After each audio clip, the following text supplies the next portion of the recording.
नमस्कार, स्वदेश एजेंडा देख रहे हैं आप और मैं हूं आपके साथ राखी। राष्ट्रगान जन गण मन की तरह अब राष्ट्रगीत वंदे मातरम को भी सरकारी कार्यक्रमों में बजाया जाना और गाने को अनिवार्य कर दिया गया है। केंद्रीय गृह मंत्रालय की ओर से जारी आदेश में यह भी कहा गया है कि अगर राष्ट्रगीत वंदे मातरम और राष्ट्रगान जन गण मन को एक साथ गाया या बजाया जाता है तो पहले वंदे मातरम बजाया जाएगा और उसके बाद जन गण मन। इसके सभी 6 पैरा गाना जरूरी होगा और स्कूलों में राष्ट्रगीत के बाद ही पढ़ाई शुरू कराई जाएगी।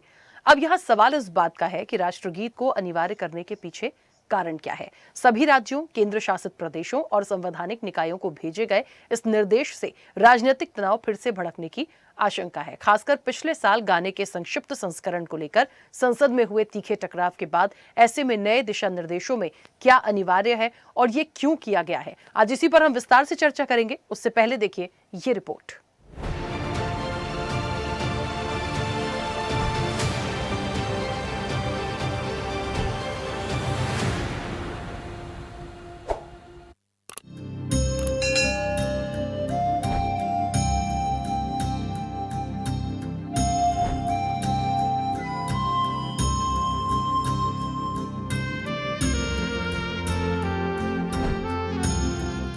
ये महज एक धुन नहीं, देश का राष्ट्रगीत है, जिसके लिए पहली बार सरकार ने वंदे मातरम के लिए आधिकारिक प्रोटोकॉल निर्धारित किया है। ये गीत बंकिम चंद्र चटर्जी द्वारा 1870 के दशक में लिखा गया था और ऐतिहासिक रूप से स्वतंत्रता आंदोलन से जुड़ा हुआ है।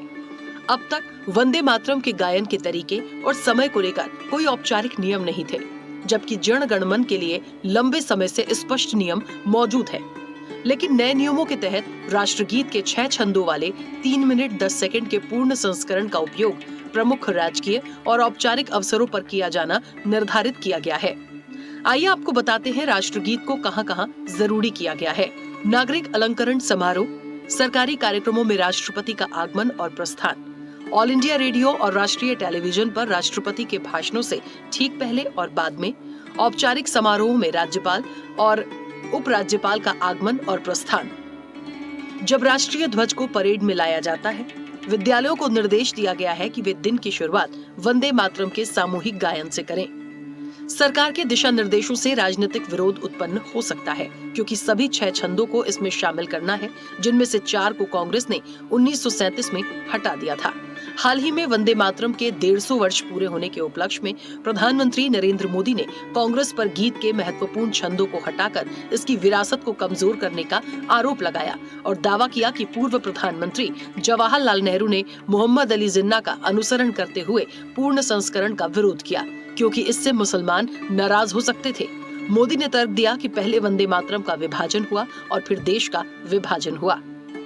वंदे मातरम के प्रति मुस्लिम लीग की विरोध की राजनीति तेज होती जा रही थी। मोहम्मद अली जिन्ना ने लखनऊ से वंदे मातरम के विरुद्ध का नारा बुलंद किया। फिर कांग्रेस के तत्कालीन अध्यक्ष जवाहरलाल नेहरू को अपना सिंहासन डोलता दिखा।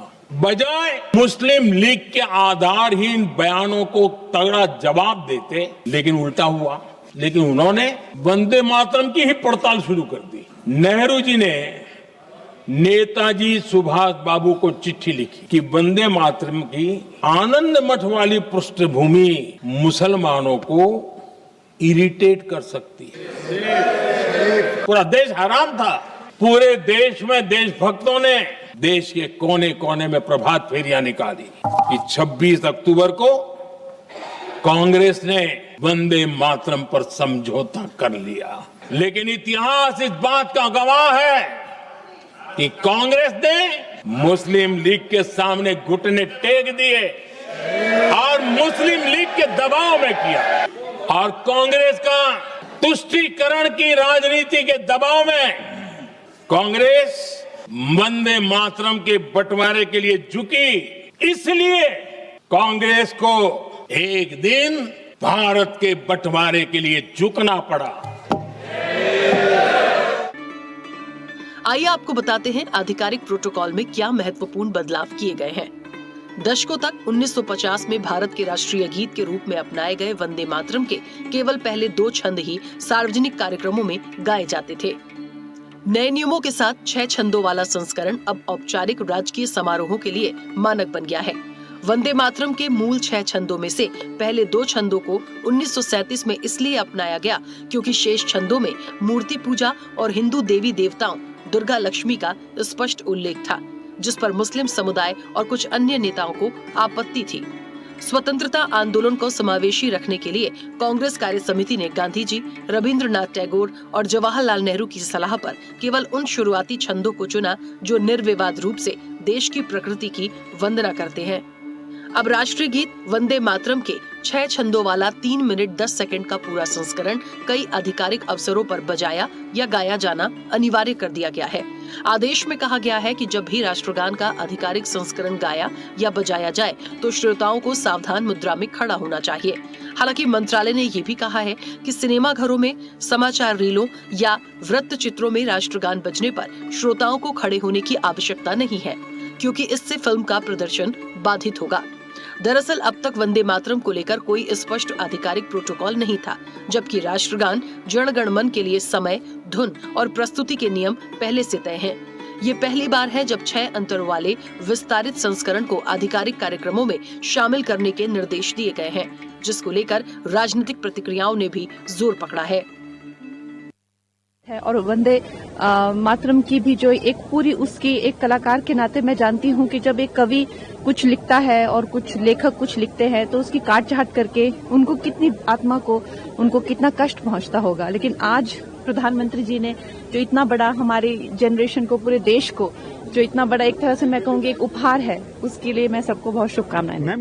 तो इस नए भारत में नए भारत में सोच प्रधानमंत्री जी की और गृह मंत्री जी की मैं बहुत स्वागत करता हूँ। इससे सुंदर कुछ नहीं हो सकता। इनफैक्ट आई वाज वेटिंग कि ये खबर कब आएगी। तो कहना चाहिए हमारे वंदे मातरम हमारा राष्ट्रगान है और उसे हर भारतीय नागरिक ने देशभक्ति पर गाना। वंदे मातरम हमारी संजीवनी मंत्र है, इसलिए इसको हर सरकारी कार्यक्रम, हर जो एजुकेशनल इंस्टीट्यूशन में आज जो सर्कुलर भारत सरकार दिया, ये बंगाल की एक बंगाली होने की नाते, ये देशभक्त नागरिक होने के नाते मैं मेरा दिल से इसको वेलकम करता हूँ।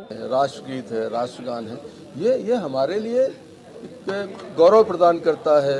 ये एक ऐसी व्यवस्था है जो आपको एक दायरे के अंदर उस फ्रेम में आपको खड़ा करती है। आप स्कूल जाएगा बच्चा, राष्ट्रगीत राष्ट्रगान के बाद अपना दिन शुरू करता है, उसको अंदर से अनुभूति होगी कि हम ऐसे शुरुआत कर रहे हैं जो हमारे राष्ट्र के लिए, हमारे स्वयं के लिए, ये आगे आने वाले क्षण ये बहुत महत्वपूर्ण है। अब देखिए, कांग्रेस तो हर समय इस देश को तोड़ने की बात करती है।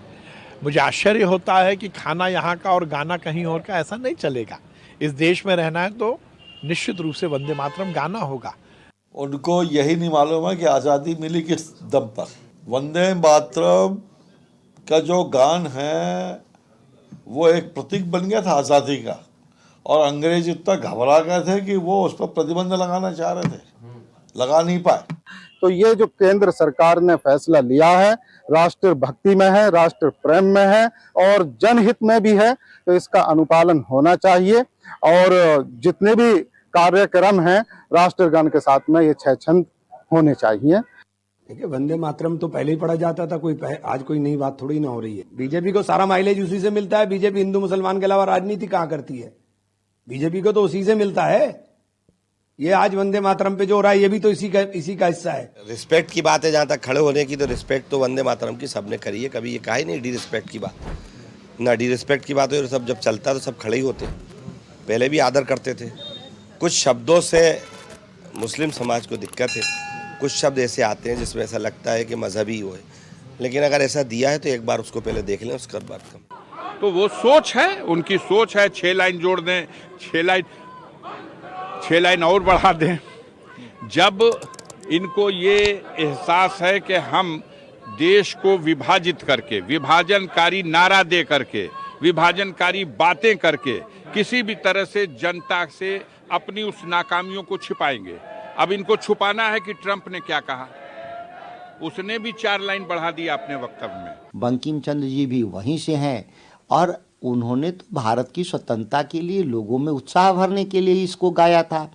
अब आज क्यों उत्साह खत्म हो गया आज़ाद होने के बाद, तो ये सरकार में बैठे हुए लोग भारत के मन मस्तिष्क को विभाजित करने का कोई कोर कसर इन लोग छोड़ नहीं रहे हैं। कैसे भारत विभाजित हो? पार्टी के कार्यालयों में ऑफिसेज में गाया जाएगा, क्योंकि जब वंदे मातरम पे चर्चा हो रही थी वो लोग कंफ्यूज हो रहे थे वंदे भारत के साथ, तो एटलीस्ट उनको अंतर तो पता चलेगा। रोज जब बोलेंगे वंदे मातरम गाना गाएंगे तो उनको वंदे भारत और वंदे मातरम में क्या डिफरेंस होता है वो समझ में आएगा। भारत के राष्ट्रगीत वंदे मातरम को बंकिम चंद्र चटर्जी ने 7 नवंबर 1875 को अक्षय नवमी के पावन अवसर पर लिखा था। यह 1882 में पहली बार उनकी पत्रिका बंगदर्शन में उनके उपन्यास आनंदमठ के हिस्से के रूप में छपा था।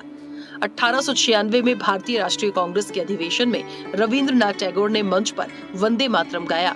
ये पहला मौका था जब ये गीत सार्वजनिक रूप से राष्ट्रीय स्तर पर गाया गया। सभा में मौजूद हजारों लोगों की आंखें नम हो गई थी। वंदे मातरम एक संस्कृत वाक्यांश है जिसका मतलब है, हे माँ, मैं तुम्हें नमन करता हूँ। स्वतंत्रता संग्राम के दौरान वंदे मातरम भारत को औपनिवेशिक शासन से मुक्त कराने के लिए संघर्ष कर रहे स्वतंत्रता सेनानियों का नारा बन गया था।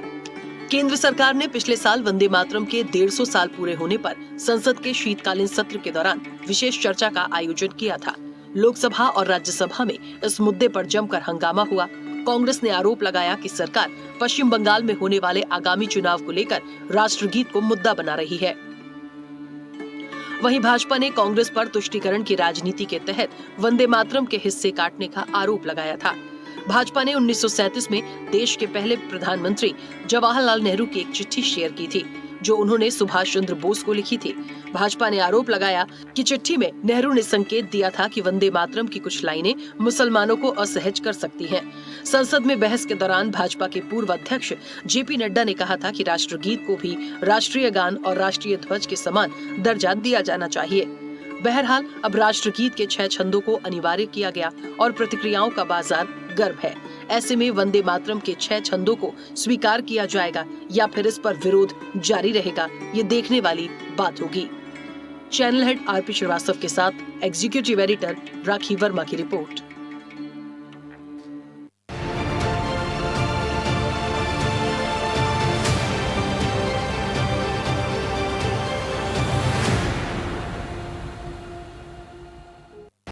राष्ट्रगीत अब अनिवार्य किया गया है। एक महत्वपूर्ण पहलू ये भी आता है कि राष्ट्रगान से पहले इसको अनिवार्य किया गया है और जिस तरीके से टाइम ड्यूरेशन है, पूरा जो इसका संस्करण है, जिन छंदों की बात हो रही है उनको इसमें शामिल किया गया है। यानी कि अब जो पूरी तरीके से लाइनें हैं जिनको पहले हटाया गया था, क्यों हटाया गया था, एक लंबा अरसा हो गया। देखिए 150 वर्ष बहुत होते हैं। और दूसरी चीज़ ये भी कि शीतकालीन सत्र जब हुआ था उस समय पे भी प्रधानमंत्री नरेंद्र मोदी ने बहुत सारी बातों का जिक्र किया था, तब भी वंदे मातरम को लेके बातें आई थी। और अब एक बार फिर से क्योंकि अनिवार्य किया गया है उसका सब स्वागत करेंगे, लेकिन सवाल इस बात का उठता है कि क्या इसको लेकर फिर से राजनीतिक द्वेष नहीं भड़केगा।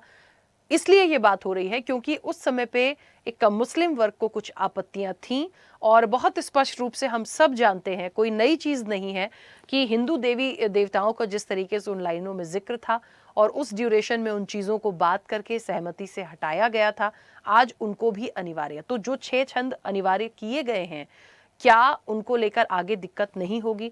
एक पहलू ये भी कहता है क्योंकि बंगाल से इतिहास बिल्कुल जुड़ा हुआ है, इसमें कोई दो राय नहीं है, तो बंगाल से जुड़ी हुई चीजें हैं और बंगाल में चुनाव है, तो क्या इसलिए ये सारी चीजें की जा रही हैं? तो सवाल तो कई सारे हैं, हम विस्तार से चर्चा करेंगे। तमाम मेहमान जुड़े हैं। सबसे पहले आपका परिचय करा दें। भारतीय जनता पार्टी का पक्ष रखेंगे खेमचंद शर्मा।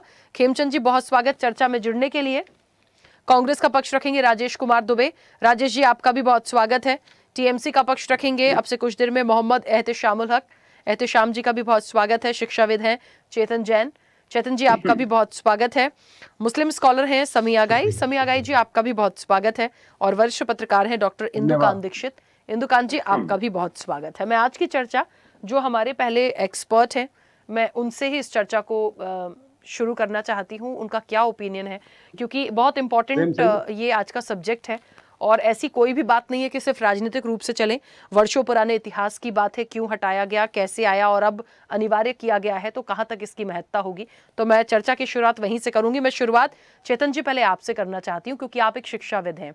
जिस तरीके से अनिवार्य किया गया, कहां कहां अनिवार्य किया गया है, स्कूलों में इसकी शुरुआत होनी है। महत्वपूर्ण बात यह है कि राष्ट्रगान से पहले राष्ट्रगीत होगा। तो जिन छंदों को अब जोड़ा गया है मतलब जिन्हें अब पूरे सभी 6 छंद गाना जरूरी किया गया है। देखिए, हो जाएगा जब बच्चे करेंगे, सीखेंगे और उनमें वो अपनी मातृभूमि के लिए, हमारे भारत के लिए वो जो फील है उसका, वंदे मातरम का, कि हे माँ मैं तुम्हें प्रणाम करता हूँ, नमन करता हूँ, वो फील बच्चों में आएगी। बहुत अच्छी बात है। लेकिन सर, इतने वर्षों बाद इस समय पे इसको लागू कराना, एक लंबा वर्ष हो गया, इसे कैसे आप देखते हैं? इसको सबसे पहले इस पूरे विवर्स को हम ये देखे हैं कि हमारे पास पहले से बुनियादी अवधारणाएं क्या मौजूद है, कि अगर हम केवल इसको स्कूली शिक्षा के परिप्रेक्ष्य में देखें, क्योंकि मेरी समझ उसी मामले में थोड़ी सी है, तो सबसे पहली बात तो ये है कि शिक्षा जो है ना, वो एक साइंटिफिक टेम्पर और क्रिटिकल थिंकिंग का मसला है। क्योंकि जब तक वो क्रिटिकल थिंकिंग और साइंटिफिक टेम्पर शिक्षा में नहीं होगा ना, तो चीजें हमारे हाथ से निकल जाती हैं और उसके परिणाम हम देख रहे हैं। तो सबसे पहली बात तो ये है। दूसरा, मुझे ये लगता है कि राष्ट्रवाद और राजनीतिक राष्ट्रवाद के बीच के फर्क को समझना बहुत जरूरी है, कि हम किस तरह के राष्ट्रवाद की बात कर रहे हैं। वंदे मातरम गाया जाए या राष्ट्रगीत गाया जाए, और कब गाया जाए, कब पहले गाया जाए, ये सब चर्चाएं बहुत बाद में आएंगी। मूल भाव को हमें एक बार समझना होगा। तीसरा मसला ये है कि कोई भी राष्ट्र प्रेम जैसा भाव है ना, किसी गीत को गाने से नहीं आ सकता।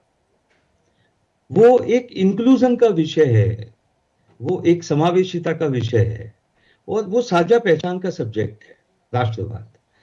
कोई गीत अगर हम बच्चों से कहें या कहीं पर भी गाया जाए, हम सिनेमा हॉल में क्लासिक एग्जाम्पल देखते हैं कि जब सिनेमा हॉल में जब हम वो गाना गीत गाते हैं, अपना राष्ट्रगीत, तो भाव हमारा कैसा है उसके पीछे? क्या सच में वो हम सम्मान की वजह से गा रहे हैं या किसी प्रोटोकॉल की वजह से उसको लेके आगे बढ़ रहे हैं? और एक और विषय मेरे को लगता है कि आज की बातचीत में रखना चाहिए कि शिक्षा और राजनीति के बीच की जो सीमाएं हैं, हमें उनको थोड़ा सा बारीकी से और बड़ी संवेदनशीलता से देखना चाहिए। तो मुझे लगता है बातचीत शुरू करने के लिए मैं यहाँ रुकता हूँ, बाकी के और साथी आगे बढ़ा सकते हैं। ठीक है, मैं वापस आऊंगी। इंदुकांत दीक्षित जी, मेरी आवाज पहुंच रही है?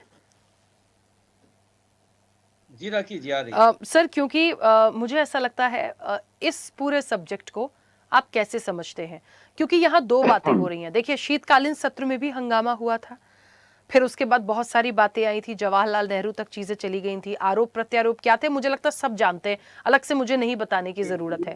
लेकिन जिन 6 छंदों को अब जारी करने की बात हो रही है या उनको कंपलसरी किया गया है, राष्ट्रगान से पहले किया गया है, बात इस चीज की है कि क्या तब आपत्ति थी या असहज महसूस किया था तब हटाया गया था, तो क्या आज नहीं होगी? बहुत सारी प्रतिक्रियाएं सम्मान के तौर पर इसको देखती हैं, लेकिन असल में उसका कितना सम्मान तब था और आने वाले समय में होगा, एक सवाल है। कैसे आप इस विषय को देखते हैं? सर, अनम्यूट करिएगा। जी राखी जी, आपको और हमारे जितने को पैनलिस्ट हैं सबको नमस्कार। देखिए, जिन पैराग्राफ्स को, जिन पंक्तियों को लेकर के बात है, उनमें से एक पैराग्राफ मैं पढ़ता हूं आपके दर्शकों के लिए। जैसे देखिए, उसमें है एक पैराग्राफ, तुम्ही विद्या, तुम्ही धर्म, तुम्ही हृदय, तुम्ही मर्म, तुम ही प्राणा शरीरे, बाहुते तुम्ही माँ शक्ति, हृदय तुम्ही माँ भक्ति, तो मारे प्रतिमा गढ़ी मंदिरे मंदिरे वंदे मातरम। इसमें क्या किसी को परहेज हो सकता है? तो जो इस ढंग की बात है, कोटि कोटि कंठ कल कल निनाद कराले, द्विसप्त कोटि भुजैर धृत खर कर वाले, के बोले माँ तुम्ही अबले, बहुबल धारिणीम नमामि तारिणीम, रिपुदल वारिणीम मातरम वंदे मातरम। इतने शुद्ध, इतने सुंदर, क्या इसके भाव हैं। और देखिए, एक बड़ी बात है क्या राखी जी, ये किसी को विवाद हो सकता है, किसी को समस्या हो सकती, ये कहानियां हमको कहाँ लाके आज किस चौराहे पे खड़ा कर दी, जहां पे एक हिंदू को, एक सनातनी को मैं सनातनी हूं कहने में हिंदुस्तान में डर लगने लगे, तो आप समझ लीजिए कि ये स्थितियां लोकतंत्र के लिए और सनातन धर्म परंपरा के लिए बिल्कुल ही विपरीत परिस्थितियां हैं। और अगर हमें यह सोचना पड़े, हिंदुस्तान एक देश है जहां पे सनातनियों को अपना देश है और अपना महसूस होता है, इसके अलावा उनके पास कहां सनातन धर्म की रक्षा के लिए कोई देश या क्षेत्र है। यहाँ भी अगर एक हिंदुस्तानी को यह सोचना पड़े कि हम ये अपना जुलूस निकाले कि नहीं निकाले, भगवान दुर्गा का, हनुमान जी का, रामनवमी का, ये मंदिर में घंटी बजाएं कि नहीं बजाएं, इस हम अपने जो राष्ट्रीय गीत है इसके सम्मान के लिए हम कोड तय करें कि नहीं करें, कुछ लोग नाराज हो जाएंगे, व्यथित हो जाएंगे, तो फिर हम कहाँ हैं और क्या हैं और क्या सोच रहे हैं और क्या हमारे सोच को कहीं लकवा तो नहीं मार गया है, ये विचारणीय प्रश्न है। और एक उदाहरण देकर अपनी बात खत्म करूंगा। करीब 2011-12 की बात है, श्री पेरम्बूर में एक घटना हुई थी, मैंने पहले भी आपके यहाँ कोट किया था। एक जगह पे एक पर्टिकुलर इलाके में हजारों साल पुराने एक मंदिर के आसपास के क्षेत्र में मुस्लिम आबादी 75% से 80% हो गई। लोगों ने वहां तय किया स्थानीय तौर पे कि इस मंदिर में जो रथ यात्रा निकलती है वो नहीं निकलेगी। तो लोगों ने पूछा भाई क्यों? हजारों साल से परंपरा है, मुस्लिम लोग तो बाद में यहाँ आए, बढ़े और संख्या अधिक हो गई। नहीं, यहाँ पे संख्या चूंकि 75% मुसलमानों की है, इस्लाम धर्म के मानने वालों की है, तो उनकी भावनाएं आहत होती हैं, इसलिए अब यहां से रथ यात्रा नहीं निकलेगी। और इस लोकतांत्रिक देश में जहां पे धार्मिक स्वतंत्रता का मौलिक अधिकार है और सनातन धर्म वाले, मैंने पहले ही प्रश्न खड़ा किया कि वो जाएं तो कहां जाएं। अब वहां पे वहां की तमिलनाडु की सरकार ने कुछ लोगों को खुश करने के लिए उनकी मांग को मान लिया और रथ यात्रा पे बंदिश लगा दी। शर्म करने वाली बात है इस लोकतांत्रिक देश में कि किसी ने इसके खिलाफ आवाज पॉलिटिकल लोगों ने नहीं उठाया। और जो लोग एग्रीव थे, पीड़ित पक्ष थे, वो मद्रास हाईकोर्ट में गए और वहां से उनको 6-7 साल बाद ये जजमेंट मिला और ऑर्डर दिया हाईकोर्ट ने कि वहां सरकार ने कहा कानून व्यवस्था की समस्या खड़ी हो जाएगी। अरे वाह, कमाल है ये देश, जहां पे हिंदुओं को, सनातन धर्मियों को अपनी परंपरा का, हजारों साल से चली हुई परंपरा का पालन करना है, वहां लॉ एंड ऑर्डर की समस्या खत्म हो जाएगी, खड़ा हो जाएगी। और जहां हिंदू लोग पूरे देश में बहुमत में हैं, वहां पे अगर अल्पसंख्यकों को अधिकार की रक्षा करनी है तो वहां गंगा जमुनी तहजीब जिंदा हो जाएगी अगर उनको अधिकार दिए जाएंगे। अगर देश ऐसे चलेगा राखी जी, तो फिर जो विपक्ष बार बार आरोप लगाता है भारतीय जनता पार्टी और लोगों पे, तो उनको तो अवसर आप दे रहे थाल में सजाकर धर्म पे और इन चीजों पे राजनीति करने का। और अल्टीमेटली हाईकोर्ट ने कहा कि अगर आप कानून व्यवस्था लागू नहीं कर सकते हैं किसी के मौलिक अधिकारों की रक्षा के लिए, तो आपको सरकार में रहने का हक नहीं है। उसके बाद लगभग 1 दशक बाद वहां के लोगों को बहुत सीमित स्तर पे भारी सुरक्षा के बीच रथ यात्रा निकालने की छूट दी गई, जहां पे बहुमत में सनातनी हुआ करते थे।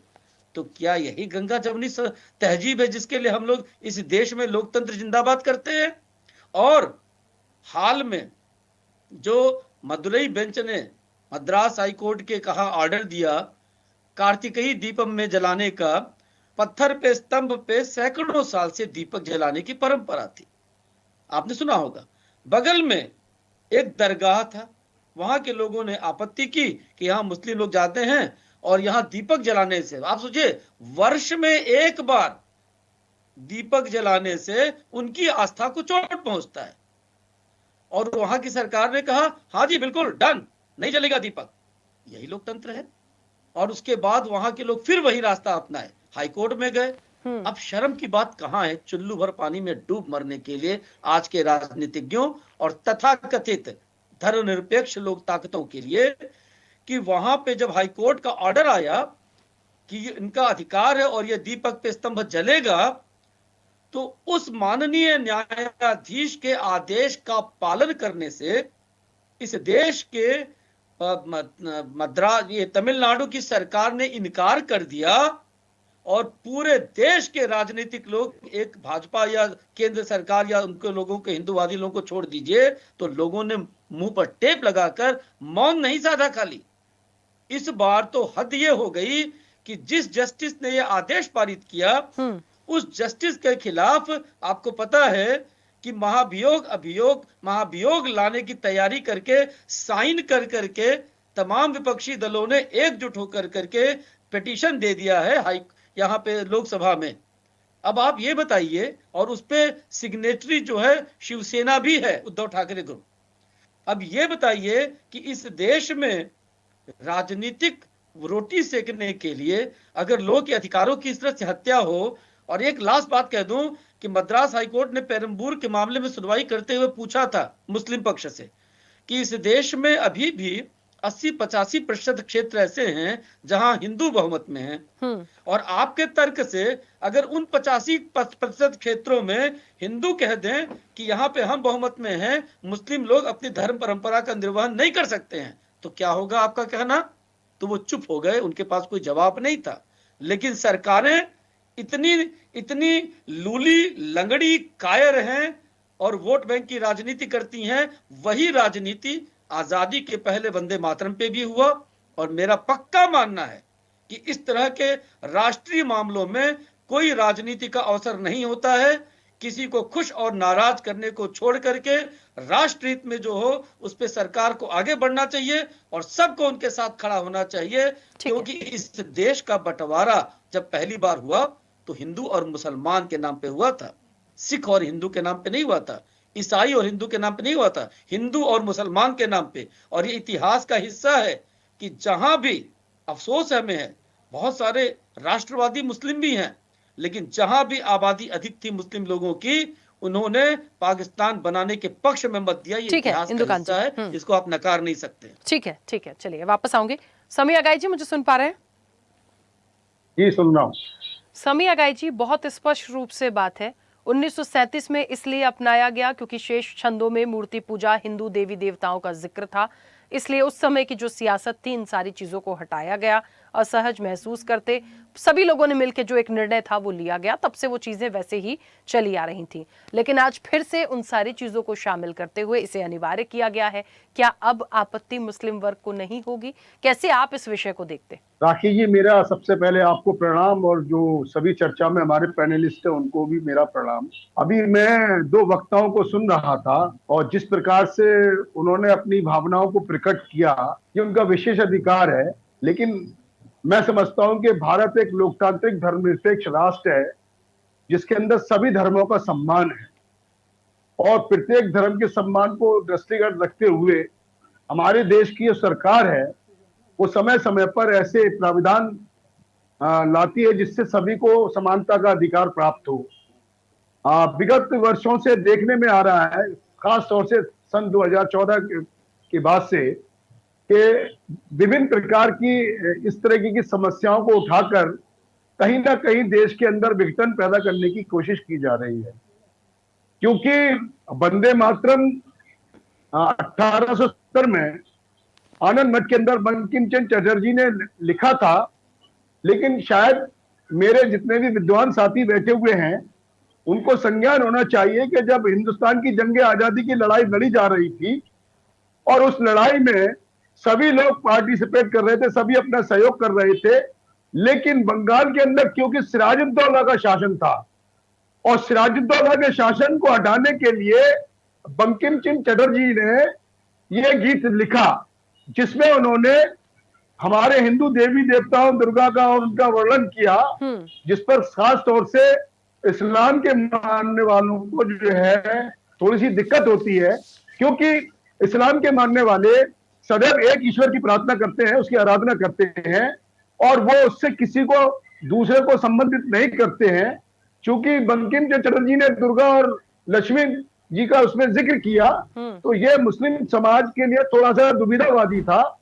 हम से समझते हैं कि 1937 में जब इसके दो छंदों को भारत सरकार ने सामूहिक निर्णय से स्वीकार कर लिया तो आज की परिस्थितियों में उन 6 छंदों की कोई ऐसी आवश्यकता नहीं थी।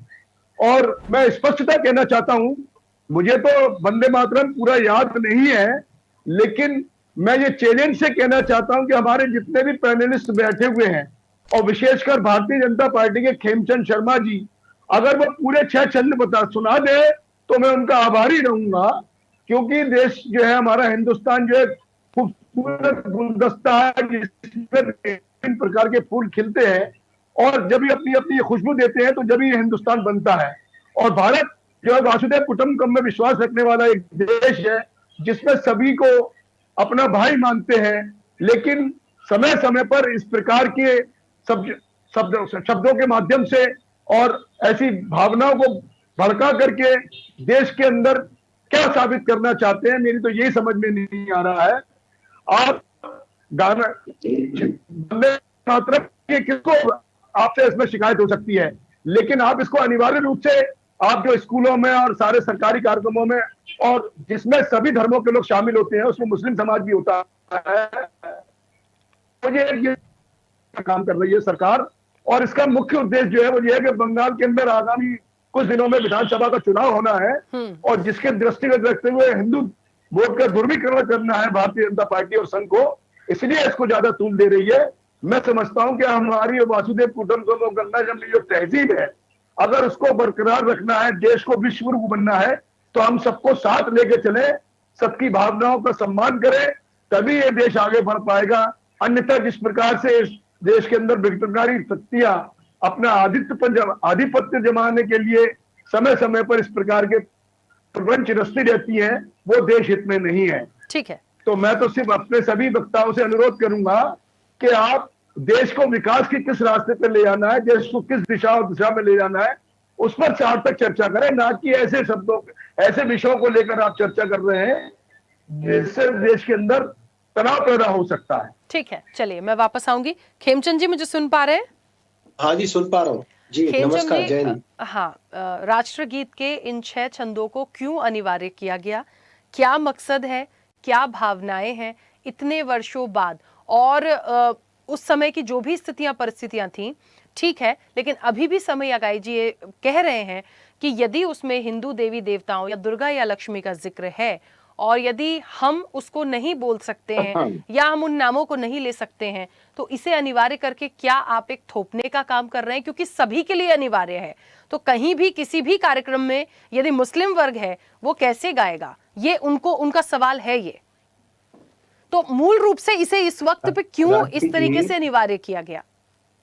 राखी जी, ना ये हिंदू की बात है ना मुसलमान की बात है, ये भारत की संस्कृति की बात है। और जिनको नहीं गाना वो वंदे मातरम तक नहीं बोलते, वो कहते हैं कि हमारा धर्म किसी को, अभी फरहान साहब तो यहाँ पे डेविड बैठे हुए, उन्होंने तो सबको प्रणाम कहा, कुछ कट्टरपंथी तो कहते हैं हम किसी को प्रणाम नहीं कर सकते। वंदे मातरम मतलब माता जी को प्रणाम, माता को प्रणाम, देश को हम माता मानते हैं, देश को प्रणाम, तो वो कहते हैं कि प्रणाम ही नहीं कर सकते किसी को। तो मैं मानता हूं कि फरहान जी कट्टरपंथी नहीं है कि उन्होंने सभी फेलो पैनलिस्ट को भी प्रणाम किया, लेकिन जो कट्टरपंथी है तो भूल जाओ हिंदू देवी देवता, वो तो वंदे मातरम भी नहीं बोलना चाहते। क्या कहोगे आप उनको? क्या भारतीय संस्कृति छोड़ दें? ये वही लोग हैं जब संख्या में बढ़ जाते हैं तो कहते हैं कि यहाँ पे जो सनातन संस्कृति हिंदू संस्कृति है उसको आप भूल जाओ, अब हमारे अनुसार व्यवहार करो, अब आप सरिया मानो, सरिया के अनुसार व्यवहार करो। तो ऐसे कट्टरपंथी लोगों की वजह से या ऐसे लोगों की सोच की वजह से देश नहीं चल सकता। आज वंदे मातरम को सम्मान दिया गया है अपीजमेंट की पॉलिटिक्स के तहत। उस समय की जो कांग्रेस की अपीजमेंट की पॉलिटिक्स है उसके तहत जो प्रमुख छंद थे वंदे मातरम के उनको छोड़ा गया। और हम सब जानते हैं फिर भी देश का बंटवारा हुआ, धर्म के आधार पर बंटवारा हुआ। आप कट्टरपंथियों को कभी भी किसी भी तरीके से सेटिस्फाई नहीं कर सकते। मैं ऐसा मानता हूं वंदे मातरम को पूर्ण रूप से अच्छे स्वरूप में प्रस्तुत करके ये देश के हित में काम किया गया है। आप मलेशिया चले जाओ, अभी आदरणीय प्राइम मिनिस्टर मोदी जी गए थे, वहां पे एक नहीं बहुत सारी ऐसी चीजें हैं। वहां की नोट में गणेश जी भी हैं, वो अपने एयरपोर्ट का भी नाम अपनी संस्कृति के हिसाब से रखते हैं, वो देवी देवताओं को आज मानते हैं, कहते हैं कि हमारे जो पूर्वज थे वो हिंदू थे, उनके नाम भी हिंदू देवी देवताओं के आधार पे आपको मिल जाएंगे। सीनियर जो पॉलिटिशियन है, सीनियर वहां पे ब्यूरोक्रेट्स है, क्यों? अपनी संस्कृति को मानते हैं, वर्तमान पूजा पद्धति उनकी अलग है। लेकिन हमारे देश में जो कन्वर्टेड मुसलमान हैं, उनमें से कुछ इतने कट्टरपंथी हो गए कि वो जो मूल मुसलमान आते हैं अरब से, वो उनसे भी ज्यादा 100 गुना ज्यादा बढ़ के दिखाना चाहते हैं। हम सब जानते हैं, आप अगर अरब कंट्री में जाओगे, अगर डेवलपमेंट होना है तो मस्जिद को भी तोड़ देते, पुरानी मस्जिद को भी तोड़ देते, 500 साल पुरानी मस्जिद को भी तोड़ देते। मस्जिद उनके लिए कोई पूजा स्थल नहीं, वो एक जगह है जहाँ पे इकट्ठा होते हैं। मंदिर और मस्जिद में फर्क है। तो वैसे जो वंदे मातरम का जो विरोध कर रहे हैं वो कट्टरपंथी हैं, वो मुसलमान नहीं है। जो समझदार मुसलमान है वो पहले भी वंदे मातरम को स्वागत करता था, गाता था और आज भी गाएगा। और देवी देवता राम और कृष्ण और शिव तो हमारी इस भूमि के अंग हैं।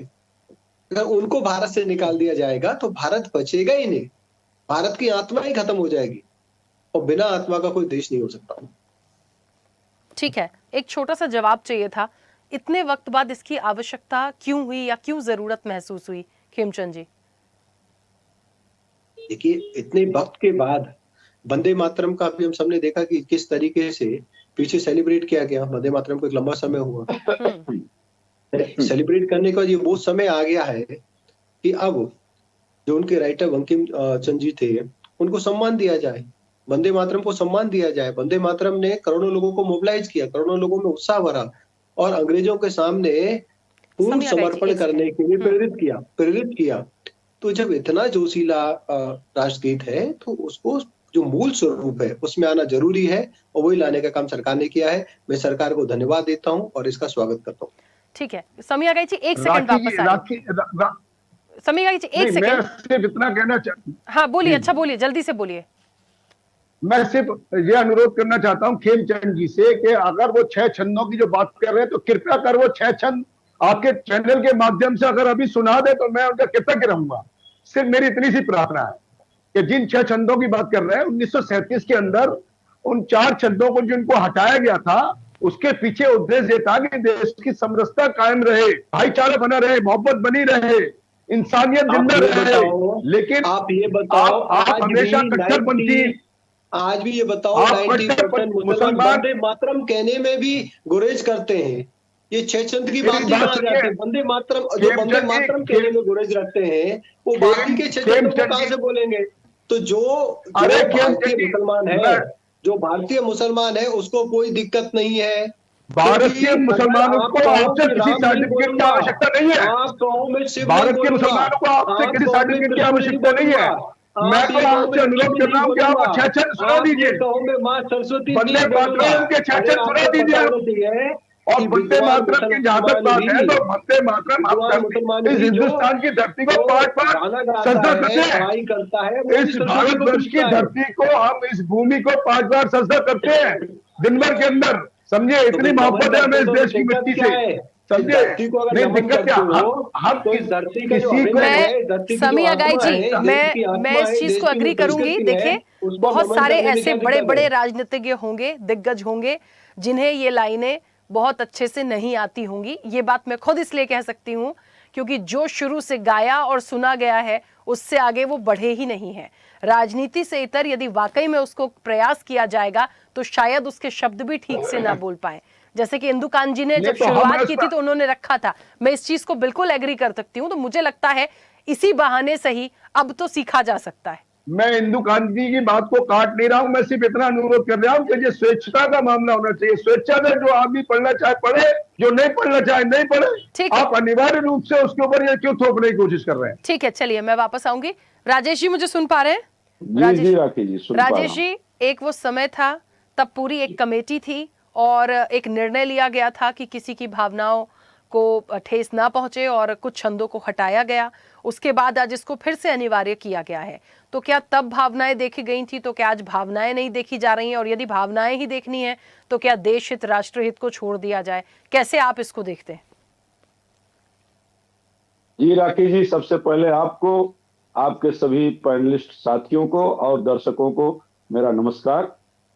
देखिए, यह जो हमारा राष्ट्रगीत है वंदे मातरम, यह 150 वर्षों से हम भारतीयों के आत्मा के रूप में बसता है, रचता है और भारत के कण कण में यह जो है पाया जाता है। यह आजादी की जब लड़ी जा रही थी, हमारे पूर्वज आजादी की लड़ाई लड़ रहे थे, तो यह हमारा राष्ट्रगीत गुलामी की जंजीरों में जकड़े हुए उन भारतीयों की आत्मा जो सोई हुई थी उसको जगाने का काम किया था।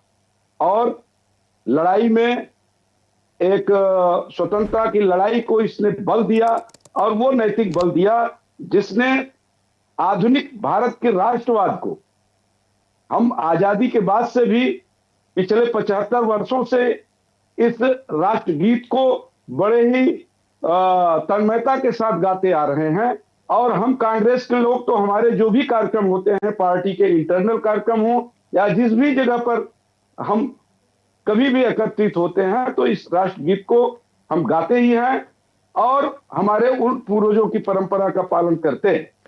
जो कांग्रेस पार्टी आजादी की लड़ाई में इसको प्रारंभ की थी और समय पर आने पर राष्ट्रगीत का दर्जा देकर के सम्मानित किया। अब हम यह कह सकते हैं कि आजादी के, हम बात को कह सकते हैं कि आजादी की लड़ाई के बाद जब हम भारत के लोग आजाद हुए, तो विगत 75 वर्षों से जिस तरह से हमने इस गीत को अपनाया है आजादी के बाद भी, यह आधुनिक भारत के जो है लोगों के नैतिक और राजनीतिक और भविष्य की आकांक्षा का द्योतक है। इसलिए इस पर किसी भी प्रकार से जब विवाद उठता है तो भारत की आत्मा पर चोट पहुंचती है। जहां तक आपका प्रश्न यह है कि इस तरह की जरूरत क्यों पड़ी और सत्ता दल से प्रतिनिधि के रूप में जो इस डिबेट में शामिल हैं उत्तर नहीं दे पा रहे हैं और इधर उधर की बातें उन्होंने और हिंदू मुसलमान को रेखांकित करने का किया। मैं ये समझता हूं कि चूंकि भारतीय जनता पार्टी और इसके पूर्ववर्ती जो पूर्वज संस्थाएं रही, उसका आजादी की लड़ाई में कोई योगदान रहा नहीं, और इनकी जो मान्यता है वर्तमान जो सरकार है उसकी ये मान्यता है कि भारत 2014 से जो है उसका स्वरूप है। यह उस प्राच्य भारत को जो अंग्रेजों की दास्ता से जकड़ा हुआ था और आजादी के उन दीवानों को नहीं मानते। आजादी की जो विभीषिका है, आजादी की जो लड़ाई है, आजादी की लड़ाई में जो इस राष्ट्रगीत का योगदान है, उससे इनका कोई सरोकार नहीं है। ये सारी चीजों में नई आने वाली पीढ़ियों को जैसे कि तमाम चीजों को झूठ के रूप में परोसने का काम कर रहे हैं, उसी प्रकार से इनकी जो नीयत है वो उसी प्रकार से 2014 के भारत के रूप में लोगों को बताने का एक कुत्सित प्रयास मात्र है। इसलिए हम यह कह सकते हैं कि इस तरह के बेवजह की जो तमाम चीजों को आपने देखा कि उठाने की जो इनकी आदत रही, वो उसी आदत के तौर पर ये इसको ले आए, ये हमारी अपनी मान्यता है। ठीक है। अच्छा राजेश जी, समी आगाई जी को लगा कि पश्चिम बंगाल में चुनाव है क्योंकि इसका इतिहास बंगाल से बिल्कुल जुड़ा है, संस्कृत और बंगाली भाषा से मिलकर इसको बनाया गया, और बंकिम चंद्र चटर्जी कहाँ से थे, कौन थे, ये हम सब जानते हैं। तो क्या आपको भी लगता है कि पश्चिम बंगाल में इलेक्शन है इसलिए सारी चीजों को किया जा रहा है डाइवर्ट? देखिए, एकदम बिल्कुल आपने सही कहा कि यह तो एक सही बात है कि पश्चिम बंगाल के चुनाव को लेकर के इनकी सोच है। जैसा कि आपने देखा था कि जब पश्चिम बंगाल का विगत चुनाव जो विधानसभा का हुआ था, उस समय जो स्वघोषित विश्वगुरु हैं, शिष्य एक भी नहीं है, जिसके पास चेला एक भी नहीं है। एक भी वह देश जो हमारे समर्थक थे वो भी उनके कार्यकाल में धीरे धीरे हमसे छूटते जा रहे हैं, दूर होते जा रहे हैं। शिष्य विहीन जो गुरु हैं, स्वघोषित गुरु, उन्होंने पिछली बार बड़ी बड़ी दाढ़ी बढ़ाने का काम किया था और बड़ी बड़ी दाढ़ी बढ़ा करके काफी दिन से दाढ़ी बनवाना बंद कर दिए थे। दाढ़ी को बढ़ा करके एक सोची समझी चाल के तहत जो है चुनाव में गए थे, लेकिन उसका क्या नतीजा हुआ? अब की बार 200 पार का नारा दिए थे। तो ये जनता है, सारी चीजों को समझती है और जनता कभी भी खास तौर से उस स्वरूप को कभी भी बिगड़ता हुआ नहीं देखना चाहती जिस स्वरूप को बना करके हमारे आजादी के दीवानों ने महात्मा गांधी के नेतृत्व में, पंडित जवाहरलाल नेहरू जी के नेतृत्व में, या अन्य जो हमारे गोखले साहब भी तो, सुभाष चंद्र बोस भी तो उसी बंगाल से थे। और हमारे चटर्जी साहब भी वहीं से थे। सबकी जो भूमिकाएं इस देश को बनाने में रही हैं, उससे इतर जो इनकी सोच है वो कभी जो है सफलीभूत नहीं होगी। ठीक है, ये केवल इनकी सोच है, उस सोच से इन्होंने प्रयास किया है, लेकिन फलीभूत नहीं होगा। ठीक है, चलिए मैं वापस आऊंगी। एहतेशाम जी मुझे सुन पा रहे हैं? एहतेशाम जी, चलिए एहतेशाम जी हमारे साथ शायद कनेक्ट नहीं है। मैं चाहती हूँ आप में से जो भी अपनी बात रखना चाहते हैं प्लीज अपनी बात रखिए, क्योंकि थोड़ा सा समय बचा है और मैं चाहती हूँ कि आने वाले समय में, क्योंकि अनिवार्य तो कर दिया गया है, अब इसका कितना विरोध होगा, क्या नहीं होगा, या क्योंकि जब कोई आदेश हो जाते हैं या गाइडलाइंस हो जाती हैं तो देखिए उसको फॉलो तो करना है। अब किसी विशेष वर्ग का यदि विरोध होता है तो उसका क्या स्वरूप दिखेगा, इस पर भी हमें बात करना जरूरी है। तो मैं चाहती हूँ आप में से जो भी अपनी बात रखना है प्लीज रख सकते हैं। चेतन जी बोलेगा। एक सेकंड राखी जी, मैं एक क्लिपिंग सुनाना चाहता हूँ आपको, आनंद मठ से संबंधित ही है वो। हाँ सर, एक सेकंड रुकिएगा, एक सेकंड रुकिएगा। एहतेशाम जी जुड़े हमारे साथ, मुझे सुन पा रहे हैं? नहीं, शायद मेरा ऑडियो नहीं पहुंच रहा है। हाँ बोलिए चेतन जी, बोलिए। तो सबसे पहले तो हम फिर से मैं शिक्षा के संदर्भ में ही बात कर पाऊंगा। तो जैसे NEP 2020 जो है ना, वो भी एक तरह के विद्यार्थियों के लिए प्लूरलिज्म और डाइवर्सिटी को प्रमोट करती है। पहली बात तो ये है। दूसरा ये है कि जब हम लोकतंत्र की बात करते हैं और लोकतांत्रिक व्यवस्थाओं में हम लोग बड़े हो रहे हैं, तो इसमें सम्मान और अनिवार्यता के बीच का जो अंतर है, ये हमें लगातार ये देखते रहना होगा कि हम किस तरफ जा रहे हैं। दूसरा है कि विद्यार्थियों के लिए राष्ट्रगान या राष्ट्रगीत से ज्यादा जो संवैधानिक समझ है, अगर हम उसको लेके उनके साथ आगे विमर्श शुरू करेंगे तो ये एक बेहतर नागरिक बनने की तरफ हम आगे बढ़ सकते हैं। मैं यहाँ रुकता हूँ। ठीक है, हाँ समीर गाई जी बोलिए। मैं बंकिम चंद्र चटर्जी के आनंद मठ से ही वो एक क्लिपिंग सुनाना चाहता हूँ, वो सुन लीजिए आप कि उनकी क्या भावनाएं थी। सर ऑडियो नहीं सुन पा रहे हैं हम।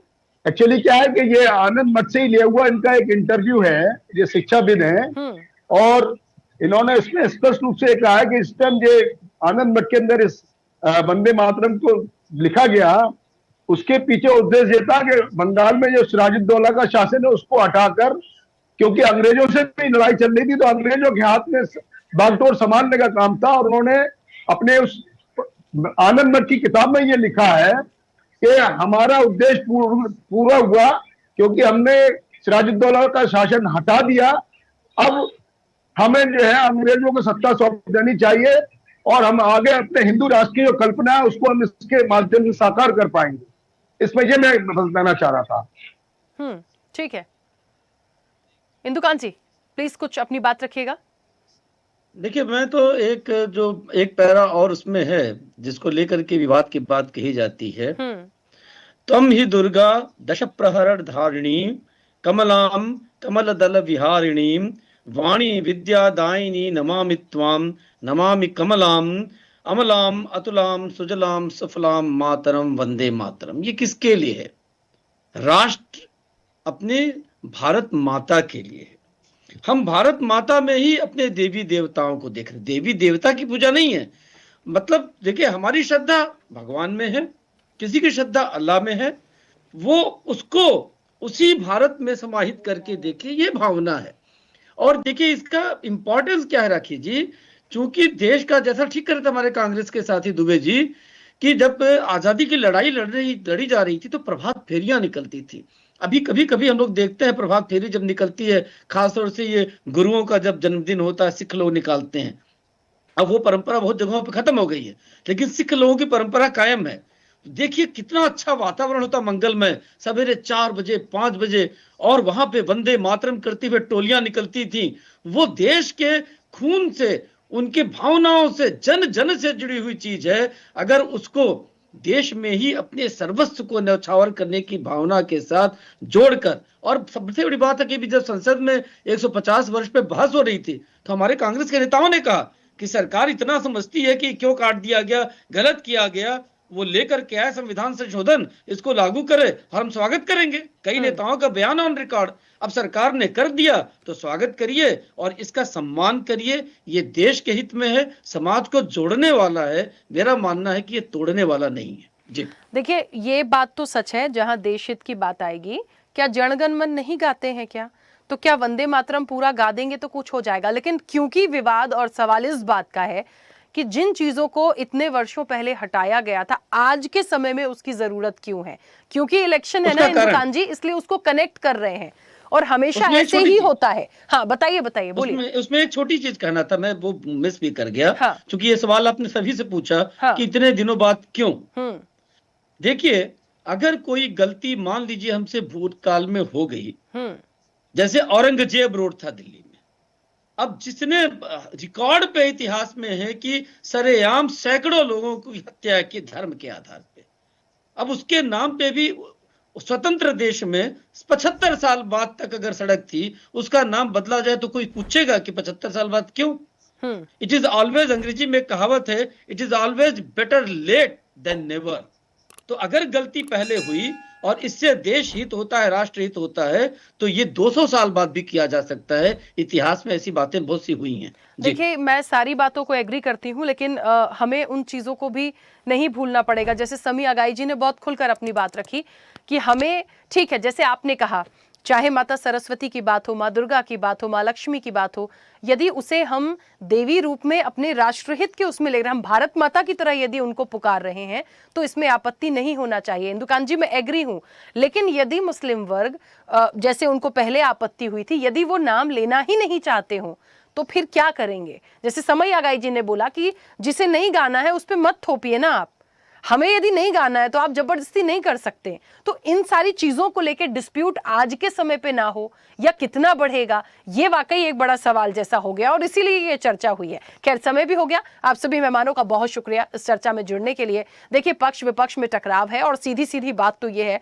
कि बंगाल चुनाव से पहले इसको बड़ा दाव माना जा रहा है कि आप वंदे मातरम के जिन 6 छंदों को गाना या बजाया जाना अनिवार्य किया गया है, वो इसीलिए किया गया है क्योंकि बंगाल का इतिहास कहता है और बंगाल से इसको कनेक्ट कर रहे हैं, वहां इलेक्शन है। लेकिन ये समझना पड़ेगा कि जिन चीजों को लेकर, जिन छंदों को लेकर विवाद हुआ, आज उतने वर्षों बाद उनसे लागू करने के पीछे क्या कोई राजनीतिक सियासत है, क्या और बात है? देखिए, सबके अपने अपने तर्क हैं। मुस्लिम वर्ग को आज भी लगता है, जैसे कि स्कॉलर जो हमारे साथ जुड़े थे उन्होंने कहा कि इसे थोपना जरूरी नहीं है, ऐसा मत करवाइए। इसमें और क्या चीजें निकल कर आएंगी, ये वाकई देखने वाली बात होगी। चर्चा में इतना ही। बने रहिए स्वदेश न्यूज के साथ। सबसे पहले देश। ऐसे ही वीडियोस के लिए लाइक करें, शेयर करें, फॉलो करें।